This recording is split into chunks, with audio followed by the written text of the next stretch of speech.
অভিষেকের সবাই আসার সময় বাসন্তীর তৃণমূল নেতার এক স্টান্টবাজি, ক্যানিং বারুইপুর রোডের তৃণমূল নেতা তার স্টান্টবাজি দেখতে পাওয়া গেল। গাড়ির বনেটে চেপে অভিষেকের সবাই আসছে। তৃণমূল নেতা রাজা গাজীর সঙ্গে, রাজা গাজী সেদিন ছিল শেখ শাহজাহান, আর আজকে তৃণমূল নেতার নাম রাজা গাজী।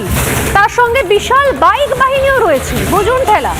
গাড়ির বনেটে তৃণমূল নেতা, পুলিশ দাঁড়িয়ে দেখছে, আর সেই নেতা আসছে অভিষেকের সভায়। মানে পুরোটাই একটা গিমিকের খেলা, লোক দেখানো, লোক চোখ ধাঁধানো খেলা একটা, যেখানে সবাই নিজের মতো করে রেলা দেখাচ্ছে।